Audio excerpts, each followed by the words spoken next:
Corona काल में जान के साथ जहान पर भी संकट का गहरा साया है। इससे निपटने के लिए पीएम मोदी लगातार अपने सलाहकारों के संपर्क में हैं। गुरुवार को पीएम ने अपने आर्थिक सलाहकार परिषद, नीति आयोग और चुनिंदा ब्यूरोक्रेट्स के साथ बैठक की। पीएम के सलाहकारों ने उन्हें फिलहाल वित्तीय घाटे को नजरअंदाज करके ग्रोथ बढ़ाने की सलाह दी। ज्यादातर एक्सपर्ट्स की राय थी कि वित्तीय घाटे के अंतर को पाटने के लिए संपत्ति की बिक्री करने और विनिवेश पर जोर देना चाहिए। लेकिन ग्रोथ बढ़ाने के लिए सरकार को जमकर खर्च करना होगा और इंफ्रास्ट्रक्चर पर खर्च बढ़ाकर इस चुनौती का सामना किया जा सकता है। जानकारों का भी मानना है कि जिस तरह के हालात चीन से एलएसी पर हुए विवाद के बाद बने हैं, उनमें बेहतर इंफ्रास्ट्रक्चर देश में विदेशी निवेश लाने में बड़ा रोल निभा सकता है। आने वाला समय जो है वो भारत के लिए काफ़ी अच्छा है और चाइना का जिस तरीके का रवैया, चाहे वो ट्रेड पॉलिसीज को लेकर के देखने को मिला हो या फिर कोरोना की वजह से हुआ हो या फिर जो अभी एलओसी पर वॉर देखने को मिली है, वो सभी कारण कहीं ना कहीं से चाइना के लिए नेगेटिव हुए हैं और भारत को उसका सीधा फायदा भी मिल रहा है।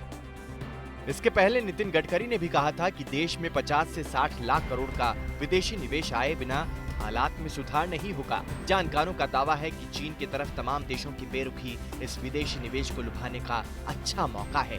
साथ ही जानकारों का कहना है कि विदेशी निवेश आना भी शुरू हो गया है। और देशों की हालत, चाहे यूएस, यूरोप, चाइना, इन सभी जगह के हालात और ज्यादा खराब हैं। तो ऐसे में इन्वेस्टर को लगता है कि बहुत अच्छे रिटर्न्स उनको उनके इन्वेस्टमेंट पे नहीं मिलेंगे और काफ़ी हद तक कंपनी को यहाँ पर सिक्योरिटीज़ नहीं होगी। तो इसी वजह से भारत में अच्छे रिटर्न मिलने की उम्मीद में यहाँ का जो मार्केट है वो ज़्यादा अट्रैक्टिव है। मैन पावर यहाँ पर कॉस्ट कम है, इस वजह से लोगों का अट्रैक्शन यानी कि विदेशियों का अट्रैक्शन भारत की तरफ बढ़ा है। इसके साथ ही पीएम के सलाहकारों ने पॉलिसीज में बदलाव का सुझाव भी दिया, जिससे निवेश के लिए रखी निजी सेक्टर की रकम का इस्तेमाल हो सके। वैसे भी जिस तरह से वियतनाम, थाईलैंड जैसे देश चीन से निकलने वाली कंपनियों को लुभाने में लगे हैं, उसे देखते हुए ये कदम जल्द उठाना जरूरी है।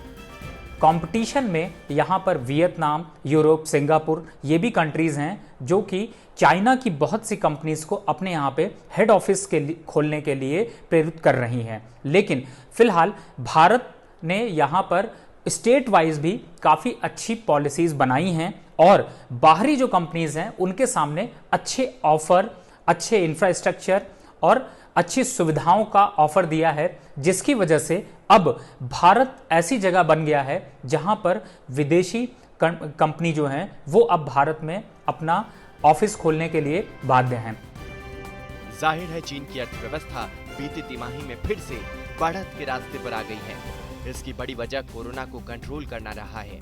लेकिन जैसे ही बाकी देश कोरोना पर काबू पा लेंगे और वहां पर आर्थिक गतिविधियां स्पीड पकड़ेंगी, वैसे ही चीन का नुकसान होगा और भारत जैसे देशों को इसका फायदा मिलेगा। लेकिन इसके लिए नीतियों में बदलाव आज करना होगा। इंतजार करने से मौका हाथ से निकलने का डर है।